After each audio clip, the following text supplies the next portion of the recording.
একটা ছোট্ট studio office, রাত্রির সময়। মধ্যম আলোতে রোহন আর স্নেহা বসেছিল।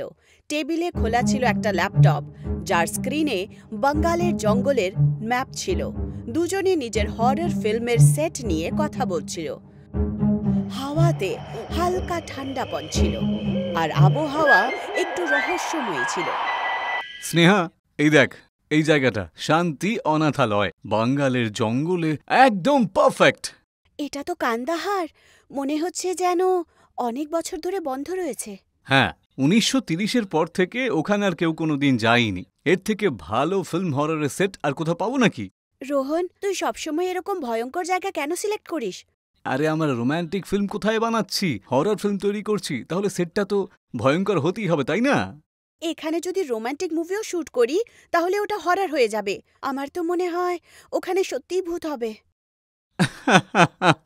যদি আত্মা পাই, তাহলে তাকেও কাস্ট করে নেব। ও তো একদম ন্যাচারাল অ্যাক্টিং করবে, তাই না? এটাও তো ভাব, যদি ও ন্যাচারাল অ্যাক্টিং করে, তাহলে লোকেরা ন্যাচারাল মৃত্যুও পাবে। আরে, ভালো ভালো কথা বলো না। আমি এই অনাথালয়টাকে নিজের ব্লকবাস্টার সেটের জন্য ফাইনালাইজ করে নিয়েছি। আর আমরা যখন একসাথে রয়েছি, তাহলে ভয় পাওয়ার কি আছে? কালকে সকালে শুটের জন্য বেরোচ্ছি আমরা, ঠিক আছে? ঘন অন্ধকার জঙ্গল, রাত্রি 10টা বাজছিল। একটা গাড়ি পাথরের রাস্তা দিয়ে যাচ্ছিল। রোহন ড্রাইভ করছিল, অনন্যা তার পাশের সিটে বসেছিল, আর পেছনে বিক্রম, স্নেহা আর কুনাল। হাওয়াতে খুব ঠান্ডা ভাব ছিল। হঠাৎ করে গাড়ির রেডিও নিজে নিজেই বন্ধ হয়। আরে, গানটা নিজে নিজে বন্ধ হয়ে গেল কি করে? কিছুক্ষণ পর গাড়ির হেডলাইটও হঠাৎ করে বন্ধ হয়ে যায়। চারদিকে খুব অন্ধকার হয়। ভূত, ভূত, ভূত! আরে, ভূত আবার কোথায়? এই তো আমাকে জড়িয়ে ধরছে তো। আরে, ভূত নয়, আমি। আরে, ভয়ের ঠেলায় জড়িয়ে ধরেছি ভাই। কিছু দেখতেই তো পাচ্ছি না। এখন গাড়িটা কি করে চালাবো?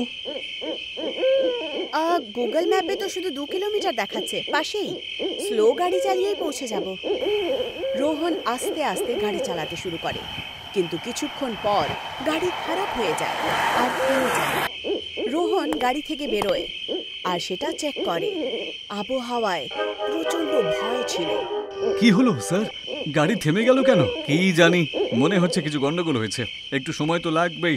তোমরা সবাই এক্ষুনি গাড়ি থেকে বেরিয়ে পড়ো তো। সবাই গাড়ি থেকে নেমে পড়ে আর আশেপাশে হাঁটতে শুরু করে।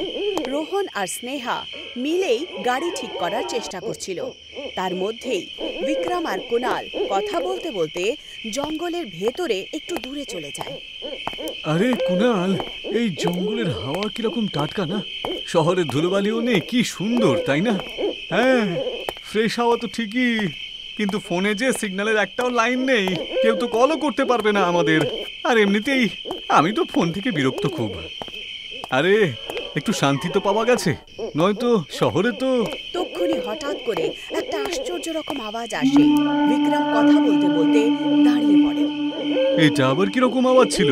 দূর থেকে একটা সাদা ভয়ঙ্কর আকৃতি দেখতে পাওয়া যায়, যার মাথা ছিল না, আর সে আস্তে আস্তে তাদের দিকে এগোচ্ছিল। বিক্রম, ওই দেখ, ভূত, ভূত! তুই পাগল পাগল পেয়েছিস? আরে আরে আরে, কোনো প্রাণী হবে। আরে দেখ, আরে ও আমাদের দিকে এগিয়ে আসছে। ওরে পালা বিক্রম, পালা! বিক্রম আর কুনাল ওখান থেকে দৌড়ে পালায়। সেই ছায়া তাদের পিছু নিয়ে নেয়, কিন্তু আস্তে আস্তে উধাও হয়ে যায়। হাঁফতে হাঁফতে বিক্রম আর কুনাল গাড়ির কাছে এসে পৌঁছায়, যেখানে রোহন আর স্নেহা গাড়ি ঠিক করছিল। আরে, কি হলো? তোমরা সবাই পালাচ্ছটা কেন? কোনো প্রাণী তোমাদেরকে তাড়া করেছে নাকি? না, ভূত, ভূত, ভূত ছিল। কোথায় ভূত? ওই পেছনে দেখো। ওটা তো রোহন। না, আমার পেছনে দেখো। আরে, ও তো বিক্রম। তোদের দুজনের কি হয়েছে? আমরা সত্যি সত্যি ভূত দেখেছি।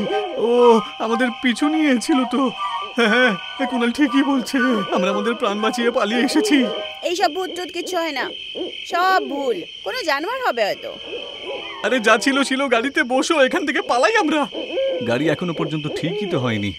বুঝতেই তো পারছি না যে সমস্যাটা ঠিক কি। এখানে তো কোনো মেকানিককেও খুঁজে পাচ্ছি না আমরা। এখান থেকে ব্যাস 1 কিলোমিটারই যেতে হবে। ওখানেই শান্তি অনাথ আশ্রম আছে। চলো চলে যাই সবাই। সবাই হেঁটে হেঁটে শান্তি অনাথ আশ্রমের দিকে বেরিয়ে পড়ে, কিন্তু পেছনে কেউ আছে যে আস্তে আস্তে তাদের পিছু নিয়েছিল। ওরা শান্তি অনাথ আশ্রমে পৌঁছে যায়। বাইরে থেকে এই জায়গাটা খুবই ভয়ঙ্কর মনে হচ্ছিল।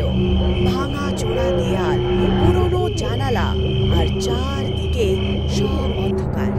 আমাদেরকে কি এখানেই দাঁড়াতে হতো? হ্যাঁ তাই তো। আরে শহরটা এখন অনেকটা দূরে, প্রতিদিন আসা যাওয়া করা সম্ভব নয়। আমি এই ভয়ঙ্কর বাড়িতে থাকতে পারবো না, ব্যাস। আরে ভয় পাচ্ছিস কেন?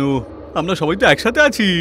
আরে আমার সিনেমার জন্য এই লোকেশনটা একদম পারফেক্ট। দেখ না কিরকম হরর ভাইব রয়েছে। এই ফিল্মটা দিয়ে আমরা আমাদের ইন্ডাস্ট্রিতে পাগল করে দেবো সবাইকে। সবাই রেস্ট নাও, কালকে সকাল সকাল আমাদের শুটিং স্কেডিউল রয়েছে। সবাই নিজের নিজের রুমে ঘুমোতে চলে যায়। অনন্যা আর স্নেহা একটা রুমে, যখন কিনা রোহন, বিক্রম আর কুনাল অন্য রুমে যায়। রাত আরো গভীর হয়ে ওঠে। তক্ষুনি কুনাল বাইরে কারোর হাঁটার শব্দ শুনতে পায়। সে জানালা দিয়ে তাকায়, কিন্তু কিছুই দেখতে পায় না। যখন এখানে কেউ নেই, তাহলে হেঁটে চলার আওয়াজটা কোত্থেকে আসছে?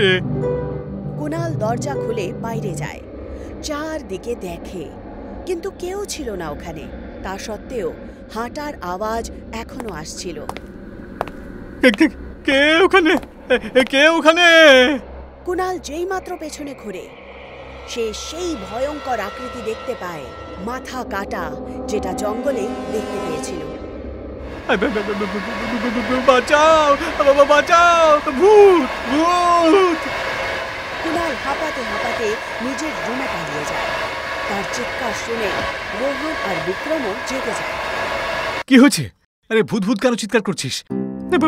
আমি নিজের চোখে ভূতকে দেখেছি। ওই যে ওখানে ছিল, যে জঙ্গল আমরা দেখেছিলাম না, সেই ভূতটাই। আচ্ছা ঠিক আছে, চ গিয়ে দেখি একবার। রোহন, বিক্রম আর কুনাল তিনজনই ভয়ে ভয়ে বাইরে বেরিয়ে যায়। কুনাল দুজনের মাঝখানে লুকিয়েছিল। অন্ধকারে কিছু একটা আশ্চর্য আওয়াজ আসে। তারা সেই আওয়াজের দিকে যায় যেখান থেকে তারা শুনতে পেয়েছিল। শোনো, ওখান থেকে একটা আওয়াজ আসছে। হ্যাঁ, হয়তো ওখানে কেউ আছে। আরে ওখানে যাচ্ছ কেন তোমরা? ওখানে ভূত আছে, ও আমাদেরকে ছাড়বে না। যখন তারা কাছে পৌঁছায়, তখন দেখতে পায় যে স্নেহা কারোর সাথে ফোনে কথা বলছে। স্নেহা, তুমি এত রাত্রে এখানে তুমি কি করছো বলো তো? বাড়িতে নেটওয়ার্ক ছিল না, তাই ফোনে কথা বলার জন্য বাইরে এলাম। আর তোমাকে দেখে কুনাল চিৎকার করছিল, হ্যাঁ, যে বাইরে আত্মা ঘুরে বেড়াচ্ছে। আচ্ছা, তো কুনাল, আমাকে দেখে কি পেতনি মনে হচ্ছে? না, আমি নিজের চোখে ভূতটা দেখেছিলাম। আরে ওর মাথাটা ছিল না।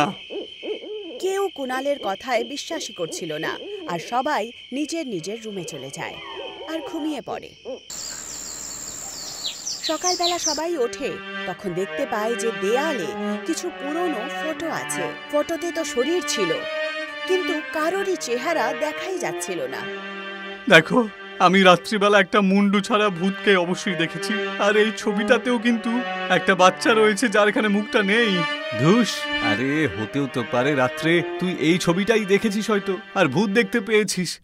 আচ্ছা ঠিক আছে, এখন আমাদের কাছে ফালতু সময় তো নেই, তাই না? বুঝেছো? এটাই হলো আমাদের সেট। তাহলে চলো সেটআপটা আমরা শুরু করে দিই। ক্রু শুটিংয়ের জন্য অনাথ আশ্রমে আসে।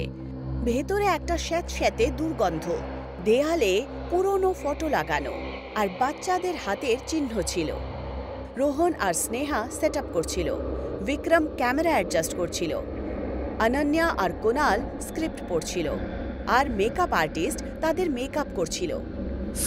সিন 1, শট 1, এটা হরর সিন। অনন্যা, তুমি করিডোরে পালিয়ে যাচ্ছ। কুনাল, তুমি আত্মার রোলটা করবে। Light ready? হ্যাঁ sir. Vikram, camera ready? Yes boss. কিন্তু আমার এই জায়গাটা না একেবারেই ভালো লাগেনি। এই ছবিগুলোর মধ্যে কারোর মুখ নেই কেন? বিক্রম, রিল্যাক্স, এইসব সেটেরই পার্ট। হয়তো রোহন এগুলো বানিয়েছে। তক্ষুনি হঠাৎ শোনা যায় যেন কেউ দরজা জোরে জোরে ধাক্কা দিচ্ছে। সবাই দাঁড়িয়ে পড়ে। লাইট নিজে নিজে বন্ধ হয়ে যায়। বিক্রমের ক্যামেরা নিজে নিজেই জুম ইন করে আর একটা আশ্চর্য রকম ফটো ক্যাপচার করে। করিডোরের একদম শেষ দিকে একটা মাথা কাটা শরীর দাঁড়িয়েছিল। এটা আবার কি হলো? তুমি আমাকে ভয় দেখানোর জন্য প্র্যাঙ্ক করছো, তাই না? আরে আমি তো কিছুই করিনি। বিক্রম, ওই ছবিটা আমাকে একবার দেখা। বিক্রম ক্যামেরার স্ক্রিন আবার চেক করে, কিন্তু ফটো গায়েব হয়ে গেছিল। সবাই ঘাবড়িয়ে যায়, কিন্তু রোহন ওদেরকে শান্ত করায়। আরে তোমরা ভয় পেও না, হয়তো লাইটিংয়েই কোনো সমস্যা হয়েছে। আচ্ছা চলো আমরা শুটিংটা শুরু করে দিই, সময় নষ্ট করলে চলবে না।